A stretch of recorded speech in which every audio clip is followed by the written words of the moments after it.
निरस्त करने के बाद लोगों में आक्रोश देखने को मिल रहा है। अनूपगढ़ को जिला यथावत रखने की मांग को लेकर के लोगों ने नेशनल हाईवे 911 पर धरना लगाया है। नेशनल हाईवे 911 पर धरने से जो है यातायात बाधित हुआ है। तस्वीरें भी आपको दिखा रहे हैं। नेशनल हाईवे नंबर 911 पर वाहनों की लंबी कतार देखने को मिल रही है। सूचना पर स्थानीय लोग मौके पर पहुंचे हैं। प्रशासन और पुलिस जो है मौके पर पहुंची है। इस वक्त की ये बड़ी जानकारी। नेशनल हाईवे 911 पर जाम की वजह से वाहनों को डाइवर्ट किया जा रहा है। तो अनूपगढ़ से ये बड़ी जानकारी आपको दे रहे हैं, जहां पर जिला निरस्त होने पर अब लोगों में आक्रोश देखने को मिल रहा है। बड़ी संख्या में लोग जो है एक जगह पर बैठ करके आप देखिए कैसे विरोध करते हुए दिख रहे हैं और उसके बाद से आक्रोश भी इन लोगों में देखने को मिल रहा है। अनूपगढ़ से ये बड़ी जानकारी। संयुक्त व्यापार मंडल की अनूपगढ़ व्यापार मंडल के अंदर बैठक हुई। उसके अंदर तमाम राजनीतिक और सामाजिक कार्यकर्ता इकट्ठा हुए। राजस्थान की सरकार ने 11 साल के हमारे रात और दिन धरने के बाद में अनूपगढ़ को जिला बनाया पिछली गहलोत सरकार ने। और भजनलाल सरकार जो बीजेपी की वर्तमान में है, हमने आशा की थी कि जो गहलोत सरकार के अंदर जिला बनाने के बाद में जो कार्य पूरे नहीं हुए, कम रह गए, उन ऑफिसों खोलने की भाजपा सरकार काम करेगी। लेकिन भाजपा सरकार ने जिला वापस तहसील में बदल दिया। इसके विरोध में आज संयुक्त व्यापार मंडल, किसान, मजदूर और व्यापारी लोगों ने विरोध के रूप में ये धरना अभी लगाया है।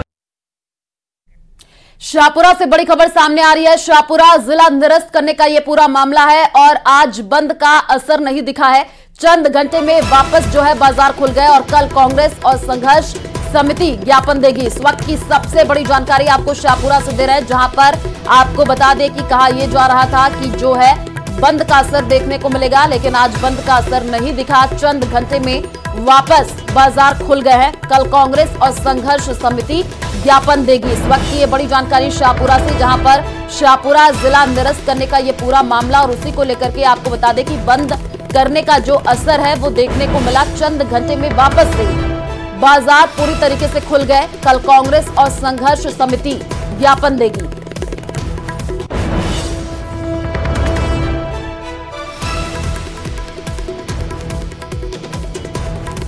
शाहपुरा से ये बड़ी जानकारी। तस्वीरें भी आपको टीवी स्क्रीन पर दिखा रहे हैं, जहां पर शाहपुरा जिला निरस्त करने के मामले में बड़ी अपडेट आपको दे दे। तस्वीरें जो थी थोड़ी देर पहले देखने को मिली थी कि बाजार बंद था, लेकिन कुछ ही घंटों के बाद जो है बाजार पूरी तरीके से खुल गया। तस्वीरें भी आपको शाहपुरा की ये दिखा रहे हैं। राजसमंद से बड़ी खबर सामने आ रही है। ट्रांसफार्मर से ऑयल चोरी का खुलासा हुआ है। पुलिस ने 3 आरोपियों को गिरफ्तार किया है। मुख्य सरगना हिस्ट्री शीटर जगदीश जाट मौके से फरार हो गया, जिसकी तलाशी की जा रही है। आरोपियों के कब्जे से कार जब्त कर लिया गया है और 3 ड्रम में भरा ट्रांसफार्मर ऑयल भी जब्त किया गया है। आरोपियों ने चोरी की 15 वारदातें कबूली हैं। इस वक्त की ये बड़ी जानकारी आपको दे रहे हैं। रेलमगरा थाना पुलिस ने बिजली के ट्रांसफार्मर से ऑयल चोरी करने वाले गिरोह का पर्दाफाश करते हुए 3 आरोपियों को गिरफ्तार किया है। पुलिस पूछताछ में आरोपियों ने चोरी की 15 वारदातें कबूली है। पुलिस ने आरोपियों के कब्जे से एक कार और 3 ड्रम में भरा ट्रांसफार्मर ऑयल जब्त कर लिया है। रेलमगरा थाना अधिकारी प्रभु सिंह चुंडावत ने बताया कि थाना क्षेत्र में लगातार ट्रांसफार्मर ऑयल चोरी की शिकायतें मिल रही थी। ऐसे में चोरी का खुलासा करने के लिए एक विशेष टीम गठित की गई और टीम द्वारा जगह जगह दबिश देकर के गिरोह के जगदीश चंद्र सुखवाल, प्रकाश गाडरी और रतलाल जटिया को गिरफ्तार किया गया है। तो ये बड़ी जानकारी आपको राजसमंद से दे रहे हैं, जहां पर आपको बताएं कि ट्रांसफार्मर से ऑयल चोरी का पुलिस ने खुलासा कर दिया। हिस्ट्री शीटर जगदीश जाट मौके से फरार है।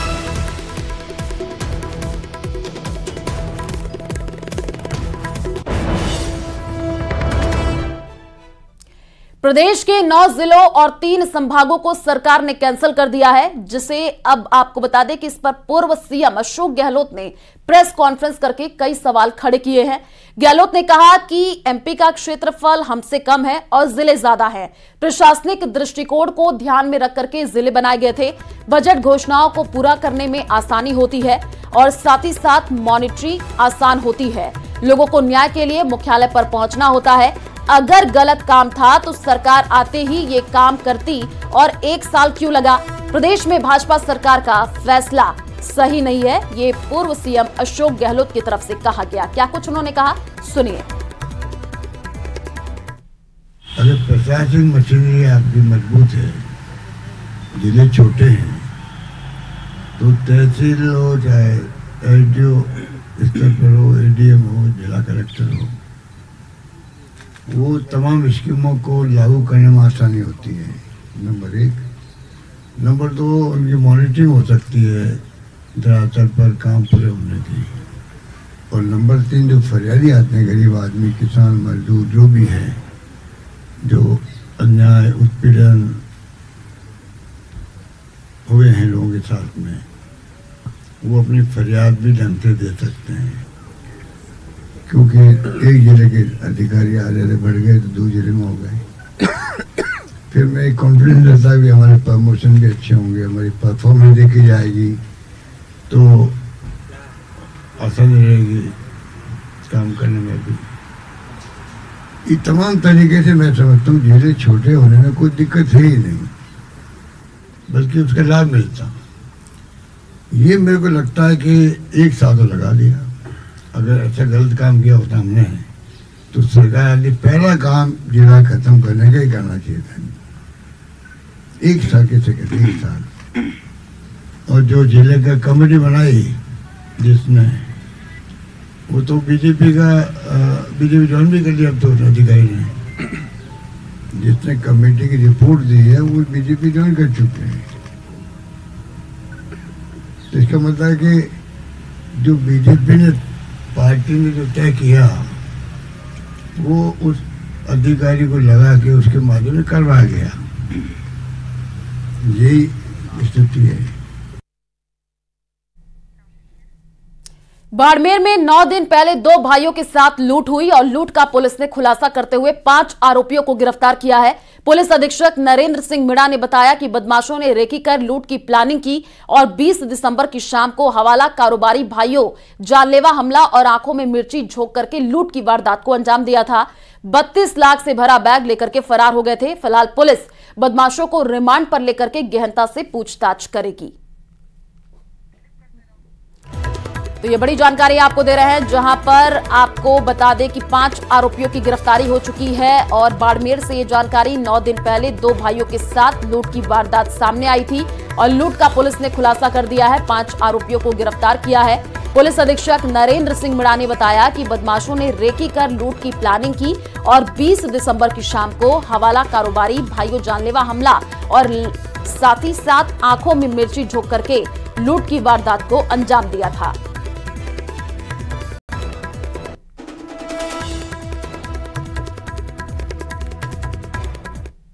रात्रि के 9:50 पे इतला मिली थी कि माणक हॉस्पिटल के पास जो बाड़मेर शहर के व्यापारी है, इनको मिर्च देकर मारपीट करके लूट की घटना हुई है। इस पर तुरंत मैं भी मौके पे पहुंचा था, ऐसे सीओ साहब भी थे और पूरा जाब्ता पहुंचा था। उसके बाद बाड़मेर पुलिस के सामने एक बड़ी चैलेंजिंग घटना थी कि भाई ये लगभग 32 लाख की लूट बड़े शहर में और बड़े घनी आबादी वाले क्षेत्र में हो गई। तो इस पे एडिसन साहब के नेतृत्व में सीओ साहब, कोतवाल जी और डीएसटी वाली टीम के पूरे एक टीम गठित की।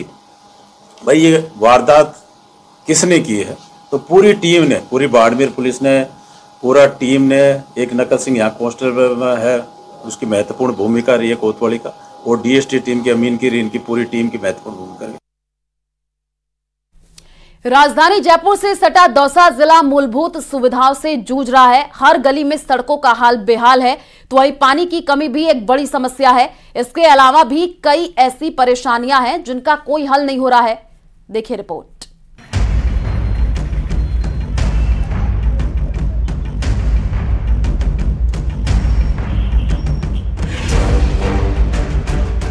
दौसा जिला राजधानी जयपुर से सटा है। इसके बाद भी जिले में कोई भी ऐसी सड़क नहीं है जो दुरुस्त हो। महीने में केवल 4 दिन पानी आता है, लेकिन बिल पूरे महीने का देना पड़ता है। वैसे पानी की समस्या का समाधान करने के लिए इस सरदा परियोजना के तहत पाइपलाइन तो बिछाई जा रही है, लेकिन इनमें पानी कब आएगा ये कोई नहीं जानता। सड़क यहाँ शहर की जो वो दिशा की हालत थी न, वो भी खराब हो गई। अब तो बरसों में भी सुधरनी नहीं है। पानी की समस्या तो आप ये देखिए कि पानी तो आता ही नहीं है, मतलब और आता है तो बिजली कट जाती है, बिजली कट जाती है तो पानी की बूंद नहीं आती, फिर तरसते रहते हैं, दुनिया से लेते रहते हैं मोल पानी। पानी की समस्या परेशान तो कर ही रही है, ऊपर से बिजली कटौती ने भी कहर बरपा रखा है। जिले में किस मोहल्ले में कब बिजली चली जाए इसका पता लगाना मुश्किल ही नहीं, नामुमकिन भी है। गर्मी हो या सर्दी, हर मौसम में बिजली कटौती एक बराबर होती है। इस टाइम दौसा के अंदर सारी व्यवस्थाएं एक तरह से चौपट हो रखी है। गलियों में जाओ ये तो सारी गलियां खुदी पड़ी हैं, गाड़ियां खड़ी करने की जगह नहीं है, पैदल राहगीर चल नहीं सकता है। ट्रैफिक का हाल ये हो रखा है कि पार्किंग की जगह नहीं है गाड़ी खड़ी करने के लिए, जगह जगह रास्ते अवरुद्ध हो रखे हैं। पानी और बिजली तो मूल सुविधाएं हुई, जिले में सफाई व्यवस्था का भी हाल बेहाल है। गली मोहल्ले के हर कोने पर कूड़े का अंबार ऐसा लगा है मानो कोई सजावट का सामान हो। वहीं सड़कों पर जाम लगने का आलम भी कोई नया नहीं है। दौसा की व्यवस्था बहुत खराब है। जो रोड बड़ी मुश्किल से बनी थी उसको तोड़ दिया गया है पानी के नाम पे, और ना पानी आया ना रोड बन रही है दोबारा। और सफाई की व्यवस्था की हालत ये है कि साल में 15 से 20 बार हड़तालें होती है यहाँ पे, और सफाई व्यवस्था बिल्कुल चरम रही है। छोटे छोटे बच्चे स्कूल से आते हैं, ये गड्ढों की वजह से कई बार इनके साथ हादसा हो चुका है। कुल मिलाकर कहें तो जिले में समस्याओं की कमी नहीं है। इसके बावजूद प्रशासन की ओर से जनता की परेशानियों को कम करने के लिए कोई ठोस कदम नहीं उठाया जा रहा है। इन दिनों दौसा शहर समस्याओं का दंश झेल रहा है। दौसा की बात करें तो यहाँ शहर की ऐसी कोई गली नहीं जिसको खोदा नहीं गया हो। लोग अपनी गलियों में अपने घर तक गाड़ियां लेकर नहीं पहुंच पा रहे हैं। बिजली की ऐसी समस्या है कि ऐसा कोई दिन नहीं है जो बिजली कटती नहीं है। पानी तो आता ही नहीं है, महीने में 3 से 4 बार पानी आता है, लेकिन बिल पूरे महीने का देना पड़ता है। यातायात व्यवस्था तो ऐसी है कि जितने राहगीर नहीं है उतने तो ऑटो नजर आते हैं, ना पार्किंग व्यवस्था है। आशीष शर्मा, न्यूज़ 18 दौसा।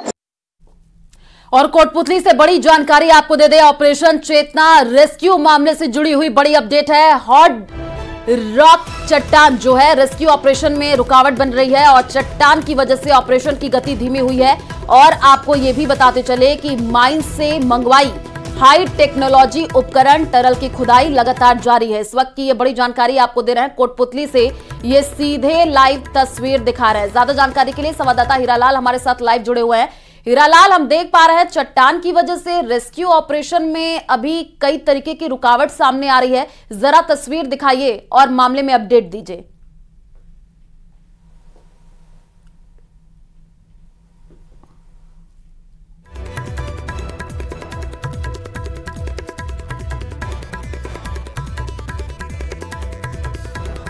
तो टनल की खुदाई लगातार जारी है, तस्वीरें भी आपको टीवी स्क्रीन पर दिखा रहे हैं। चट्टान जो है उसकी वजह से अब काफी ज्यादा दिक्कतों का सामना भी करना पड़ रहा है और ऑपरेशन की गति इसी की वजह से धीमी हो गई है। माइंस से मंगवाए हाई टेक्नोलॉजी उपकरण टनल की खुदाई लगातार जारी है। आपको बता दें कि 3 साल की मासूम चेतना को बाहर निकालने के लिए तमाम तरीके के प्रयास किए जा रहे हैं। तस्वीरें भी आपको टीवी स्क्रीन पर दिखा रहे हैं, जहां पर आप देखिए कि ये चट्टान आपको दिख रही है और इसी की वजह से काफी दिक्कतों का सामना करना पड़ रहा है। पहले गीली मिट्टी आ रही थी, उसके बाद से पत्थर की लेयर और अब चट्टान की वजह से काफी परेशानी हो रही है। तस्वीरें भी दिखा रहे हैं, संवाददाता हीरालाल भी मौके पर मौजूद है जो कि पल पल की जानकारी दे रहे हैं। हीरालाल, पहले जो है गीली मिट्टी, उसके बाद से पत्थर की लेयर, अब चट्टान की वजह से जो है रेस्क्यू ऑपरेशन में काफी ज्यादा वक्त लग रहा है। जरा अपडेट दीजिए और तस्वीर भी दिखाइए।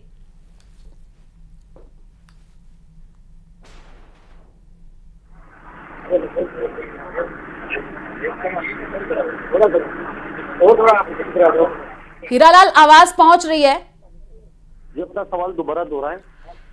तस्वीर जरा दिखा दीजिए कि किस हिसाब से रेस्क्यू ऑपरेशन तेज किया जा रहा है, क्योंकि हमने देखा जब से जो है चेतना के लिए रेस्क्यू चल रहा है, उसको बाहर निकालने की कोशिश की जा रही है। पहले जो है हमने देखा गीली मिट्टी की वजह से परेशानी हुई, उसके बाद से पत्थर की लेयर, अब चट्टान की वजह से जो है ऑपरेशन में काफी ज्यादा वक्त लग रहा है।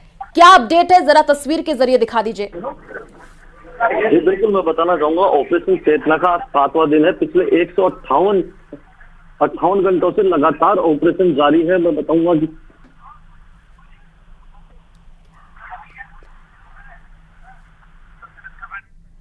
तो तस्वीरें भी लगातार हम आपको दिखा रहे हैं। आपको बता दें कि 3 साल की मासूम चेतना को बाहर निकालने के लिए तमाम तरीके के प्रयास किए जा रहे हैं और आपको बता दें कि माइंस से मंगवाए जा रहे हाई टेक्नोलॉजी उपकरण और अजमेर, खेतड़ी, भीलवाड़ा स्थित माइंस से जो है ये टेक्नोलॉजी उपकरण मंगवाए जा रहे हैं। खुदाई का काम लगातार जारी है, लेकिन अभी तक सफलता हाथ नहीं लगी है।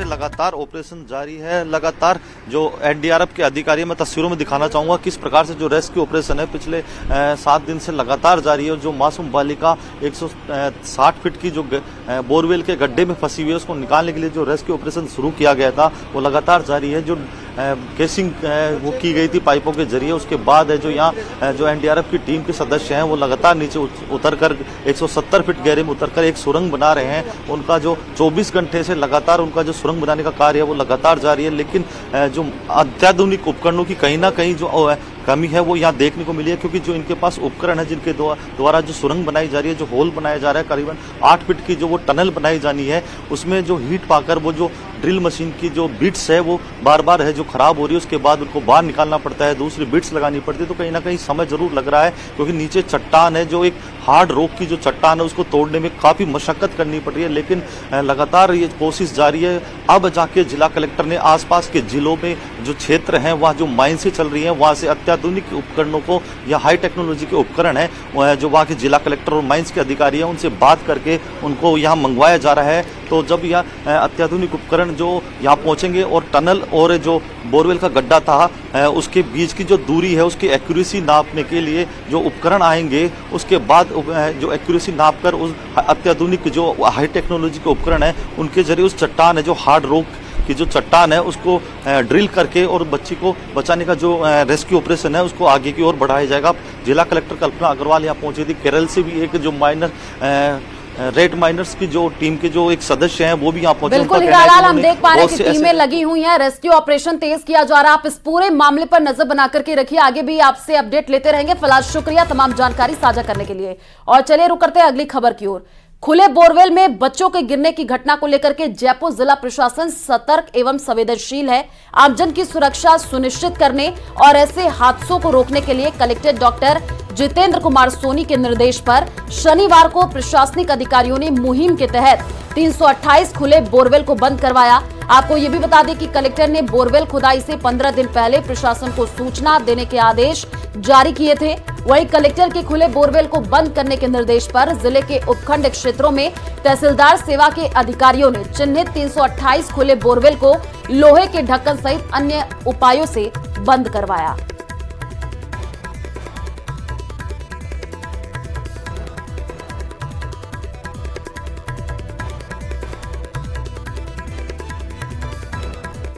जैसलमेर के मोहनगढ़ के नहरी क्षेत्र में एक अद्भुत मामला सामने आया है। मोहनगढ़ के चक 27 बीडी के पास ट्यूबवेल की खुदाई के दौरान अचानक जमीन से पानी का फव्वारा जो है वो फूट पड़ा, जहां खुदाई के दौरान मशीन तक जमीन में धंस गई और खेत तालाब में बदल गए। तस्वीरें भी आपको टीवी स्क्रीन पर दिखा रहे हैं। और 30 घंटे बीत जाने के बाद पानी का प्रवाह लगातार जारी है। इस घटना में ट्यूबवेल खोदने वाली मशीन और ट्रक 850 फीट गहरे जमीन में धंस गए।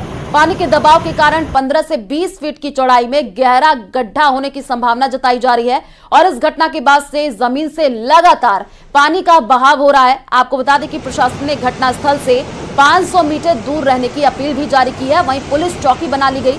आपको बता दें कि ये मामला मोहनगढ़ नहरी क्षेत्र के चक 27 बीडी 3 जोरा माइनर में हुई है और घटना के बाद से प्रशासन और स्थानीय लोगों में चिंता का माहौल है।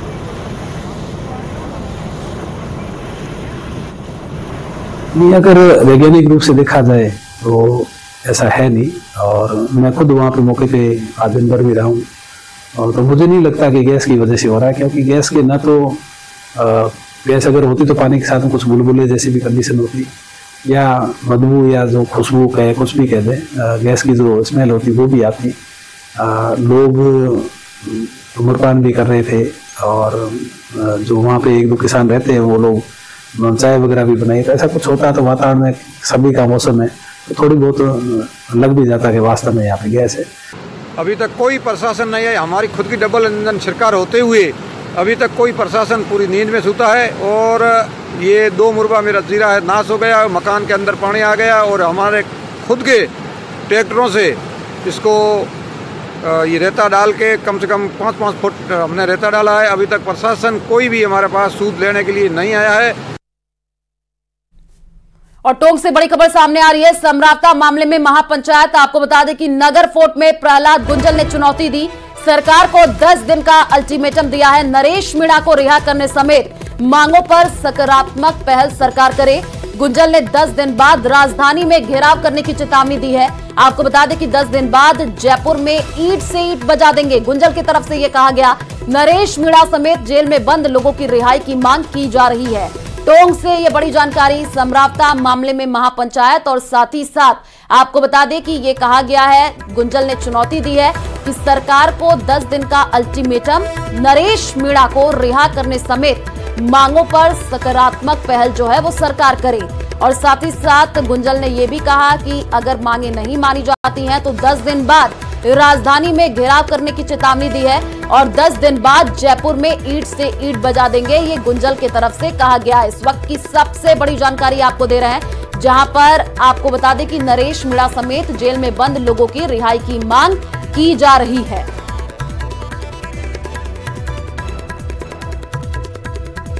मांगे हमारे तो पहले से भी 3 मांगे हमारे मेन जो मांग है, हमारे जितने भी जो निर्दोष लोग हैं उन लोगों को रिहा किया जाए और उनके ऊपर जो झूठे जो मुकदमे जो लगाए सरकार, वो सरकार वापस ले। और समरावता गांव के अंदर जिस तरह से ये जो बिल्कुल जला के जो राख कर दिया इन्होंने, तो वहाँ का जो तमाम जो मुआवजा है कील से लेके हमारी जो 4 व्हीलर तक जितना भी जो मुआवजा है और हमारे प्रत्येक आदमी का जो नुकसान हुआ है जिनके लगे करे उनको 5-5 लाख का मुआवजा।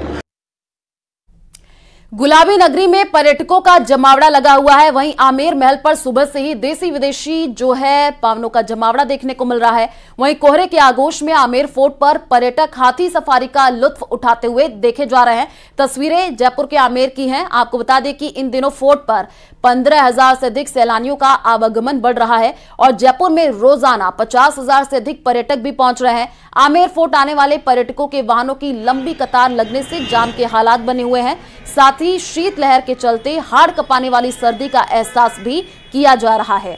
तो जयपुर के आमेर की ये तस्वीर आपको दिखा रहे हैं। पर्यटकों के आने का सिलसिला लगातार जारी है और पर्यटक जो है पहुंच रहे हैं न्यू ईयर सेलिब्रेशन करने के लिए। पर्यटकों का जमावड़ा जयपुर के आमेर में देखने को मिल रहा है।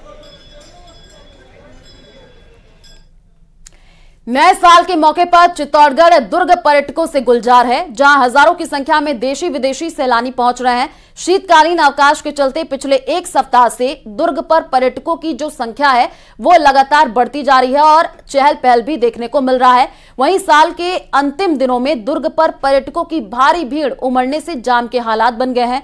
कई पर्यटकों को जाम के कारण दुर्ग बिना भ्रमण के बैरंग लौटना पड़ रहा है। वहीं यातायात पुलिस को दिन भर जाम के हालात से निपटने के लिए खासी मशक्कत करनी पड़ रही है। हालांकि दुर्ग पर पर्यटकों की भीड़ होने से पर्यटन से जुड़े व्यापारियों के चेहरे पर रौनक जरूर देखने को मिल रही है। पर्यटकों ने जो है कुंभा महल, विजय स्तंभ, मीरा मंदिर और साथ ही साथ फतेह प्रकाश महल सहित अन्य स्मारकों का भ्रमण कर यहाँ की स्थापत्य कला और इतिहास को जानने में गहरी रुचि भी दिखाई।